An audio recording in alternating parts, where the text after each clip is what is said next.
Hi, my name is Nurfahanis Binti Ramli and I will present about introduction. In the current changing and rapid work environment, businesses must prioritize preventing accident and injuries while striving for excellent and efficient work processes. Employee safety and health should never be compromised when conducting a business. A hazard is anything that has the potential to cause harm. To identify the hazard of this study, we choose AQ Energy as our chosen company. AQ Energy is a Malaysian company based in Subang, specializing in solar energy solution. AQ Energy aims to make solar energy more affordable and accessible for everyone in Malaysia, contributing to a more suitable future. They do this by providing a range of solar panel solutions for both residential and commercial clients. While AQ Energy strives to make solar energy accessible for all Malaysians, its commitment to employee well-being requires deeper consideration. Firstly, installation crew are particularly vulnerable to musculoskeletal disorder due to heavy panel handling, awkward posture, and repetitive work. Additionally, exposure to heat stress, dehydration, and electrical hazard during installation poses significant risks such as tangled wires and live equipment, whisper the threat of electric shock, serious burns, and even the chilling possibility of electrocution. Furthermore, long hours and demanding deadlines can contribute to employee stress and burnout across various roles. And next is objective. The objective of conducting this study are first to understand the usage of hierarchy form in doing risk assessment in the workplace. Second, to study the occupational safety and health hazard in the workstation of AQ Energy. Third, to identify the consequences, harmful effects of the hazard. And lastly, to determine the risk control measurement to address the occupational safety and health issue at workplace. That's all from me. I will pass to the next presenter. Assalamualaikum, my name is Noarina binti Syamuddin, metric number CP210087. Next, methodology. The first thing we do is to create a hierarchy flowchart. In hierarchy flowchart, it contains the first thing we're going to do, which is clarify work activity, consultation, do a consultation, identify the hazard at the workplace, determine risk, and after we determine the risk, we have to do a risk assessment and prepare a risk control action plan, if necessary only, and after that we're going to implement it. So if after the implementation, if it's not fits, we have to do a review again and identify the hazards again and repeat the flow chart. Consultation are being done by the employer representative and also worker representative. During the initial phase, work activities are classified involving tasks such as solar panel installation, DC and AC termination, and also inverter setup. The second phase is to identify hazard in the workplace or on the project site, including health, safety, and environmental issue. The third phase is to assess the hazards such as injury or a harm to a workers or the environment. The fourth phase is to examine the risk to safety and health posed by workplace hazards. Lastly, the next phase is to create an action plan, which includes making recommendations for control measure to minimize and resolve the identified workplace risks. That's all from me. I will pass to the next presenter. Thank you. So I will continue to the literature review. So this literature review is about hierarchy. HI stands for hazard identification, RA stands for risk assessment, and RC stands for risk control. So hierarchy has developed into a widely used and successful technique for identifying, assessing, and controlling risk in a variety of workplaces. So based on the literature review, we will discuss hierarchy, which is divided into three parts, which are hazard identification, risk assessment, and risk control. Hazard identification. Hazard identification is a critical initial step in any risk management approach. It entails identifying and comprehending possible causes of damage that may result in negative effects. So the purpose of hazard identification is to highlight critical operation of tasks, which are the tasks that pose significant risk to employees' health and safety, as well as hazards pertaining to specific equipment due to energy source, working condition, or activities performed. So based on previous case, which is accident that occur at shoreline access road, Four hazards have been identified in previous case, which number one is there was no examination of rental machinery.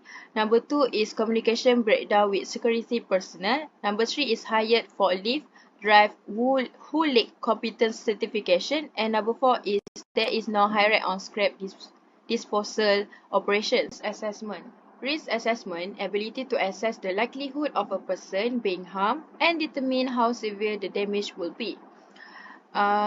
Risk assessment through examination of circumstance, processes, and other potential hazardous action or hazard in the workplace. Formula can be used to calculate risk is likelihood times severity equal to risk. So based on the previous case, which is an accident that occurred at Shoreline Access Road. So this is a table of risk assessment. The risk was determined by multiplying the chance by the severity. Each risk figure was assigned a risk level and ranked appropriately. Two of the four categories of dangers discovered were rated as severe risk, while the other two were classified as high risk, and none of the dangers are classified as medium or low risk. So the result of this previous case is from the calculation of risk assessment that refer to the risk assessment metric level. Risk control. Risk control is performed on all hazards discovered throughout the hazard process and examine risks to determine priority and how to control them. So this hierarchy of control contains 5 tiers of activities to decrease or eliminate risk, which have control beginning with elimination, substitution, technical control, administrative control, and PPE. Controlling worker exposure to dangers in the workplace is critical to worker safety. So using this hierarchy can help to decrease worker exposure and risk of disease or injury. That's all from me. I will pass to the next presenter. Assalamualaikum, my name is Fatima binti Husaini. So I will continue to the next slide, which is hazard identification. In the first activity involving lifting solar panel, the identified hazard is the potential for dropping the panel. The consequences of such an event could lead to injuries for body worker, bystander, as well as the property damage. In the next activity, when working at heights, such as on a roof, the hazard is the possibility of failing. The consequences of failing from a roof are several and may result in a serious injury or even death. Electrical work poses the hazard of exposure to live wires. The consequences of such exposure include electric shock and burns. Next, fourth activity. Using tools present the hazard of cuts and lacration. The consequences of mishandling tools can lead to injuries for worker. Next, lastly, is working in hot weather poses the hazard of heat stress and dehydration. The consequences include illness and fatigue. To address this risk, workers should take regular breaks, stay hydrated, and wear appropriate clothes to regulate body temperature when working in high temperature environments. Next is risk assessment. For the activity of lifting solar panel, the current risk control measure involves having 2 workers carry the panel and wearing appropriate personal protective equipment, which is PPE. The likelihood of a panel being dropped is rated at 2, while the severity of consequences is assessed at 4, resulting in a medium risk level. Next, when working at height, the current risk control measure include the use of fall arrest harness, anchor point, and secure ladders. The likelihood of failing is rated at 3, and the severity at 5, resulting in high risk level.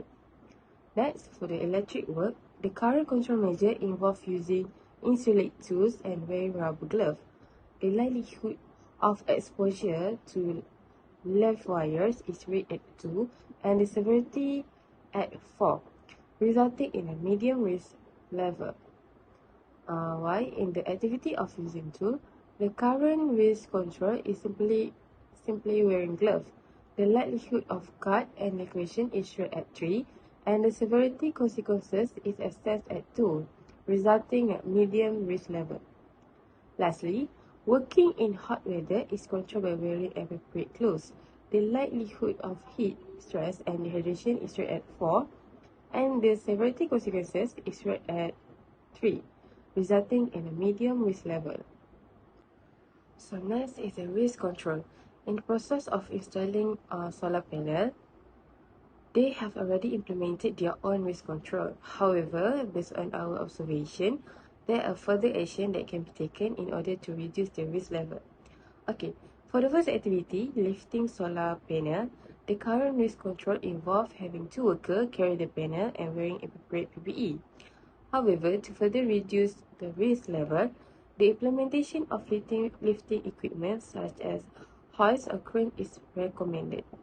Next, for working at height, the current risk control measures include using fall arrest harness, anchor point, and secure ladder. To enhance safety, the use of scaffolding can be introduced as a further action. Scaffolding provides a stable platform for workers to perform tasks at elevated location, reducing the likelihood of falls and improving overall safety during activity conduct at height. In the electrical work, the current risk involves using insulated tools and wearing rubber gloves.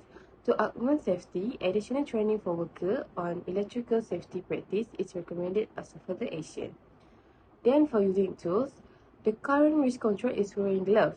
To further mitigate the risk of cut and laceration, it is advisable to ensure that the tools are in good condition, which is regular maintenance, inspection, and proper storage practice can contribute to the longevity and effectiveness of the tool, reducing the likelihood of accident caused by faulty equipment. Lastly, working in hot weather is controlled by wearing appropriate clothing. As a further action, providing shade areas in the work environment is suggested. This additional control can help prevent heat-related illness by offering workers a place to rest and cool down during break, ultimately improving their overall well-being in challenging weather conditions. That's all from me. Thank you. My name is Nordania Kistina Bedi Shahrudin, matrix number CP210070. I will continue about conclusion and recommendation. The application of the hierarchy framework successfully identified and assess safety hazard at AQ Energy. The study provides clear guidance for target control measure to reduce identified risk and create a safe work environment. To ensure effectiveness, control measure must be monitored and evaluated regularly. Next, recommendation. The first issue is the immobility of wearing a harness. To solve this, AQ Energy need to invest harness that are light, more flexible, and made with comfort. The latest harness technology use better material and ergonomic design. This also make things more comfortable and increase safety and productivity. Next, provide weather-related safety training, giving workers the knowledge and skill they need to react quickly to sudden changes in the weather. To keep everyone safe and avoid accident, some of the things that this training should cover are how to handle emergency, how to spot bad weather, and how to safely use equipment in different types of weather. Lastly, AQ Energy need to invest in comfortable and well-fitting helmet, a variety of helmets so that workers can choose one that make them feel secure and safe. This recommendation will improve AQ Energy workforce safety and health and assist the company in being more responsible and sustainable. That's all from us. Thank you.